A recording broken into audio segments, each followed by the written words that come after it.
सर्वेभ्ये नमो नमः। ये अभ्यास प्रश्न अध्याय 1 के हैं। अध्याय 1 अपना है सुभाषितानी। जो इस चैनल पर नए हैं वो सब्सक्राइब ज़रूर कर लें चैनल को और नोटिफिकेशन ऑन कर लें, जिससे सभी वीडियो मिल जाएं। और आपको प्रश्न उत्तर समझ में आया नहीं आया, अध्याय समझ में आया नहीं आया, कमेंट बॉक्स में कमेंट करके ज़रूर बताएं, जिससे मुझे पता चले कि आप पढ़ रहे हैं। अब हम बोध प्रश्न से शुरुआत करते हैं। प्रश्न नंबर 1 है, अ स्तंभस्य वाक्यांशान् ब स्तंभस्य वाक्यांशैः सह रेखया योजयत। कि अ स्तंभ वाले वाक्यांशों को ब स्तंभ के वाक्यांशों के साथ योजित करना है, यानी मिलाना है। अब इनको मिलान करना है, जो हमने पहला अध्याय सुभाषितानी में पढ़ा है। यदि आपने नहीं पढ़ा है तो मैं यहाँ डिस्क्रिप्शन में उसका लिंक भी छोड़ दूँगी। आप पहले अध्याय 1 समझिए अच्छे से, क्योंकि अध्याय 1 नहीं समझोगे तब तक आप प्रश्नोत्तर नहीं कर पाओगे। तो श्लोक के जो आधे वाक्यांश हैं ये ए में दिए हैं और आधे ब में दिए गए हैं, और उनको मेल करना है। जैसे क में दिया गया है मनः सोचम कर्म सोचम, तो इस वाक्य की पूर्ति के लिए 5 नंबर के ब में 5 नंबर से मैच किया गया है कुल सोचम च भारत। फिर ख का है सत्य मूलानी सर्वाणी, सत्य ही सबके मूल में है। ये ख का और 8 नंबर से मैच हो रहा है सत्यान न अस्ति परम पदम, यानी सत्य से परम पद यानी बढ़कर कोई पद नहीं है। सत्यात प्लस न प्लस अस्ति, ये संधि विच्छेद हो जाएगा कि सत्य से बढ़कर कोई पद नहीं है, सब कुछ सत्य के मूल में है। फिर ग का देखो अक्षीणो विततः क्षीण है, नष्ट होकर भी नष्ट नहीं होता है। क्या नहीं होता है? ग का मैच हो रहा है 7 से, वृत्तस्तु हतो हतः है। और लेकिन यदि आपका व्यवहार या आचरण नष्ट हो गया तो वो वापस से नहीं आता है। फिर घ का देखो अभिवादनशीलस्य, तो ये 1 नंबर पे मैच हो रहा है, मिलान हो रहा है नित्यम वृद्धोपसेविन है, यानी अभिवादनशील व्यक्ति है वो नित्य हमेशा वृद्धोपसेविन है, बड़ों की सेवा करते हैं। फिर देखो तथा गुरु गताम विद्या, जिस गुरु के पास जाने से विद्या प्राप्त होती है और क्या करने से शुश्रूषु अधिगच्छति, 6 नंबर पे मैच हो रहा है, मिलान कीजिए, इसका मिल रहा है ना। तो सुनने से, शुश्रूषु क्या था, और सुनने से, उसके पास जाने से, किसके पास? गुरु के पास, गुरु के पास जाने से और उनकी बातें सुनने से विद्या प्राप्त होती है। च का देखिए मृजिया रक्षते है रूपम, फिर ये 2 नंबर से मैच हो रहा है कुलम व्रतेन रक्षते है, यानी रूप की रक्षा है वो स्वच्छता से होती है और कुल की रक्षा आपके व्यवहार से या आचरण से होती है।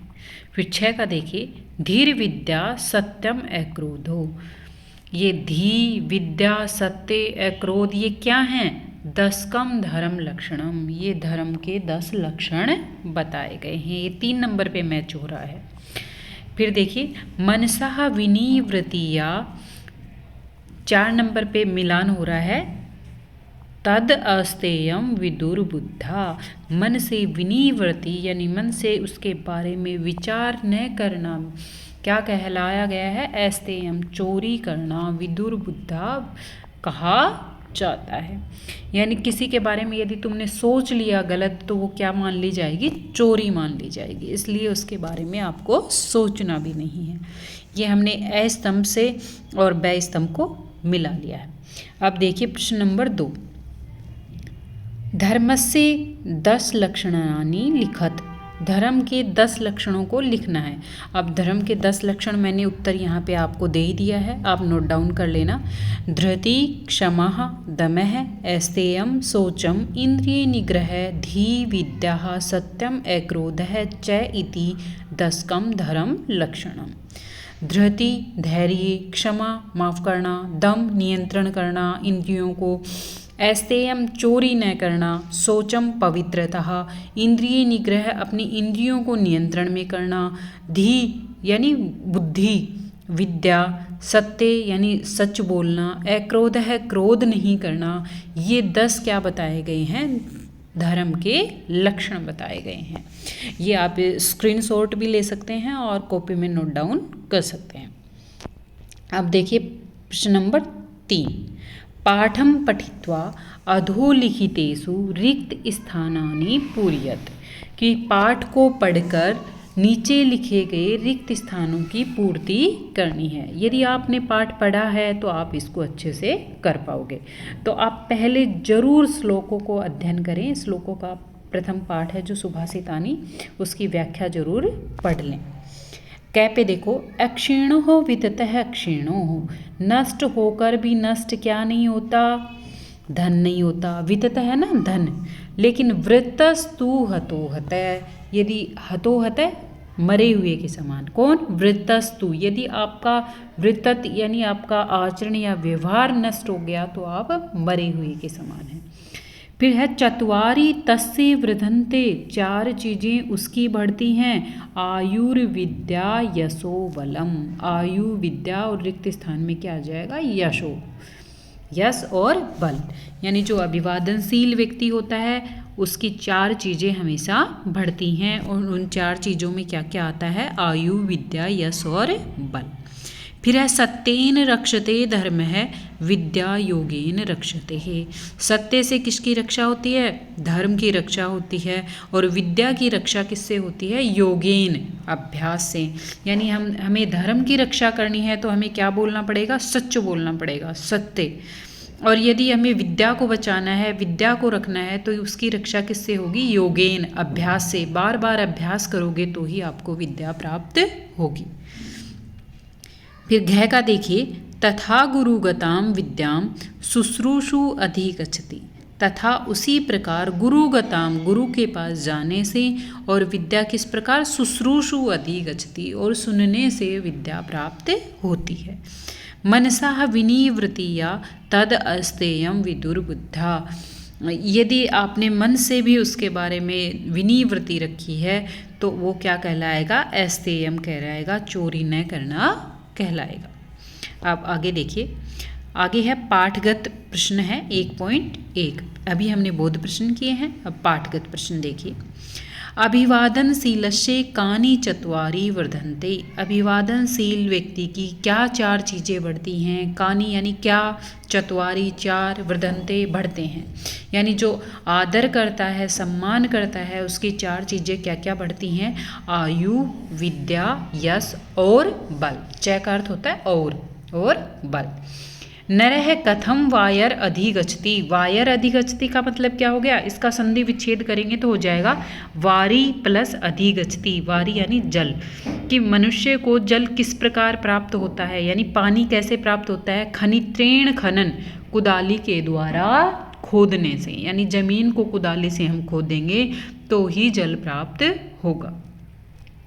फिर है गुरुगताम विद्या कै अधिगच्छति, गुरु के पास जाने से विद्या कैसे प्राप्त होती है, शुश्रूषु, सुनने से, उसकी बातें सुनने से।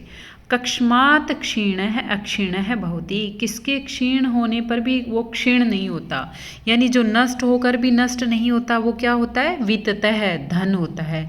वित्ततः धन होता है और वृत्त आचरण होता है। वित्त और वृत्त में अंतर समझना। विद्या केन रक्षते है, विद्या योगेन रक्षते है, विद्या की रक्षा किससे होती है, योगेन, अभ्यास के द्वारा। फिर प्रश्न नंबर 2 देखिए, उपयुक्त ही कोष्टक गतई पदई रिक्त स्थानम पूर्यत, उपयुक्त कोष्टक में दिए गए पदों को रिक्त स्थान में पूर्ति करनी है। जैसे चत्वारि वर्धन्ते दिया है तो इसमें आपको कस्से और तस्से में से भरना है, तो श्लोक याद होगा तो आप जरूर भर पाओगे, चत्वारि तस्य वर्धन्ते। फिर है गुरुगताम विद्या या अविद्या शुश्रूषु अधिगच्छति, इसमें आ जाएगा विद्या। अब देखिए, खनित्रेण खनन वारी अधिगच्छति, क्या आ जाएगा, वारी। फिर है वृतम संरक्षेत यत्नेन, वृतम यत्नेन संरक्षेत, यानी वृत्त की रक्षा पूरे प्रयत्न से करनी चाहिए। फिर प्रश्न नंबर 3 देखिए, उपयुक्तम उत्तरम चिन्हेद अंकनियम, यानी जो सही उत्तर है उसके आगे ये निशान लगाना है आपको सही का। गुरुगताम विद्या कैदिगच्छति, तो इसमें क्या आ जाएगा शुश्रूषु। गुरु के पास जाने से आपको पहले भी पता चल गया कि गुरु के पास जाने से और क्या करने से विद्या प्राप्त होती है, शुश्रूषु, उनकी बातें सुनने से। कुलम केन रक्षते है, कुल की रक्षा किससे होती है, व्रतेन, आचरण से। अब ये देखो हम ऑप्शन भी देख लेते हैं, ये सत्येन सत्य से, योगेन योग अभ्यास से, मृजिया स्वच्छता से, या व्रतेन आचरण से, तो आचरण से आ जाएगा। फिर है व्रततः हतः कीदृशः भवति, यदि आचरण या व्यवहार नष्ट हो गया तो वो कैसा हो जाता है, अमृतः अमृत के समान हो जाता है, क्षीण क्षीण हो जाता है, या अक्षीण नष्ट हो जाता है, या फिर हतः मरे हुए के समान हो जाता है, तो इसमें आ जाएगा हतः मरे हुए के समान। अब प्रश्न नंबर 4 देखिए, अधोलिखितेषु संधि विच्छेदः संधि वा करणीय है। नीचे लिखे गए जो शब्द हैं उनकी संधि विच्छेद करनी है अथवा संधि करनी है। संधि विच्छेद का मतलब आपको टुकड़े करने हैं, अलग अलग करना है, और संधि का मतलब उनको जोड़ना है। तो 2 वाक्य हैं उनका हमें संधि विच्छेद करना है, और नीचे वाले 2 वाक्य हैं उनकी संधि करनी है, यानी उनको एक साथ जोड़ना है। तो यह वायर अधिगच्छति, तो इसका संधि विच्छेद करेंगे तो क्या हो जाएगा, वारी प्लस अधिगच्छति। यहाँ पे यण स्वर संधि का प्रयोग हुआ है। हम संधि भी पढ़ेंगे, अलग से आपको संधि की वीडियो डाल दूंगी, आप वो जरूर पढ़ें। सदाश्रितः इत्यस्य संधि विच्छेदः करणीय, तो सदाश्रित का क्या हो जाएगा, सदा प्लस आश्रित है, आ और आ मिलके दीर्घ आ हो जाएंगे, और आ की मात्रा सदा में लग जाएगी, दा में लग जाएगी, और आ हट जाएगा, क्या बन जाएगा, सदाश्रित है। तो ये दीर्घ स्वर संधि है। फिर है मनसा प्लस अपि, तो ये दीर्घ संधि है, एक साथ करेंगे तो मनसापि बन जाएगा, ए हट जाएगा। फिर है विद्यालय, विद्या जमा में आलय है, इसका संधि करेंगे तो क्या हो जाएगा, विद्यालय।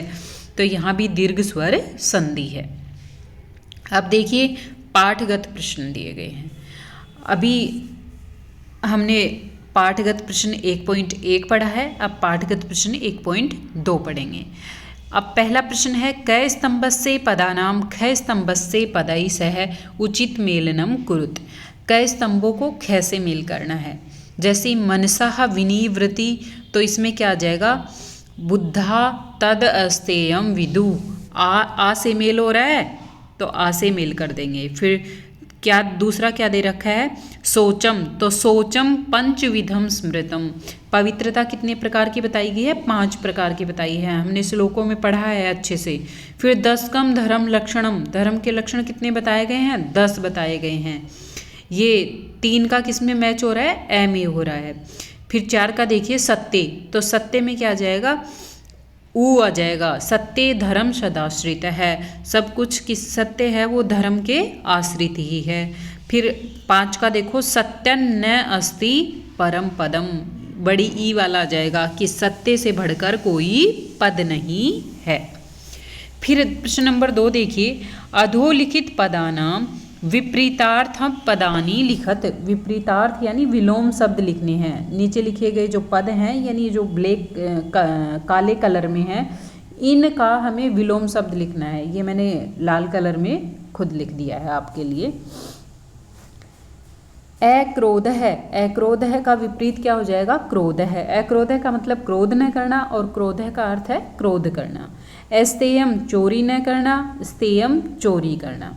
शौचम पवित्रता, अशौचम अपवित्रता। विद्या यानी विद्या होती है अपनी, अविद्या यानी अज्ञान होता है। सत्यम सत्य होता है, और असत्य झूठ होता है। अब देखिए पाठांत प्रश्न। पाठांत प्रश्न में पहला प्रश्न है, संस्कृतेन उत्तरतः, संस्कृत में उत्तर दीजिए।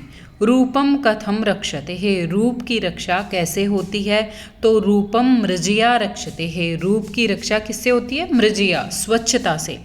फिर दूसरे नंबर का देखिए, सत्य सदा कै आश्रित है भवति, तो इसका उत्तर हो जाएगा सत्य सदा धर्म है आश्रित है। फिर 3 नंबर का देखिए, सोचम कतिविधम स्मृतम, तो सोचम पंचविधम स्मृतम। फिर है कस्मात् परम पदम किमपि नास्ति, तो उत्तर हो जाएगा सत्यात् परम पदम किमपि नास्ति, सत्य से बढ़कर कोई पद नहीं है। अब प्रश्न नंबर 2 देखिए, विशेष्य पदई सह उचित विशेषण पदानि संयोजत, विशेषण पदों को और विशेष्य पदों को मिलाना है, यानी जो विशेष्य पद दिए गए हैं उनके पहले यानी विशेषण बताना है।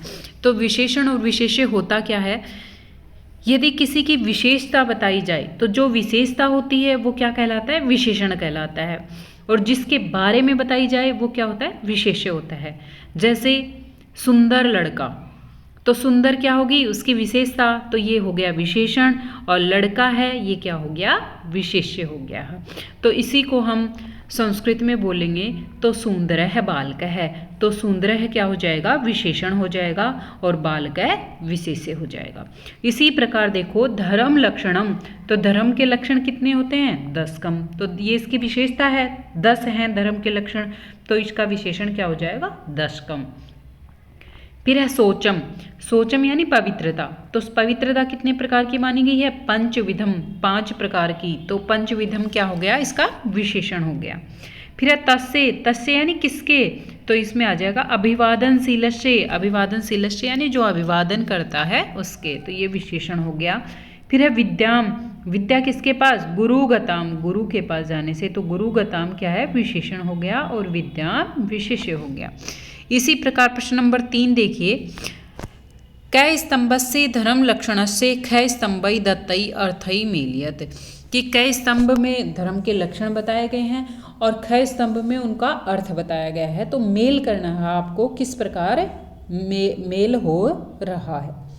जैसे यह धी, धी का अर्थ क्या होता है, बुद्धि होता है, तो ये बुद्धि कौन से में है, घ में है। फिर है एस्तेयम, एस्तेयम का अर्थ होता है चोरी न करना, तो चोरियस्य अभाव है, कैसे मैं चोरा है, तो कैसे कर ले मिलान। फिर है अक्रोध है, अक्रोध है का अर्थ होता है क्रोध न करना, तो ये अडय से मैं चोरा है, क्रोधस्य अभाव है। फिर है 4 नंबर का दमः है, दमः का है मनसः वशीकरणम, मन को वश में करना, ये ख से मिलान हो रहा है इसका। फिर प्रश्न नंबर 5 का देखिए, क्षमा, क्षमा का अर्थ क्या होता है, असहिष्णुता, नहीं माफ़ करना, सहिष्णुता, तो सहिष्णुता ग में है, जो मिलान कर लीजिए। सभी बच्चे अपनी कॉपी में नोट डाउन कर लें और अच्छे से लिख लें, और नहीं समझ में आए तो कमेंट बॉक्स में कमेंट करके ज़रूर पूछ लें। धन्यवाद। जयतु संस्कृतम, जयतु भारतम।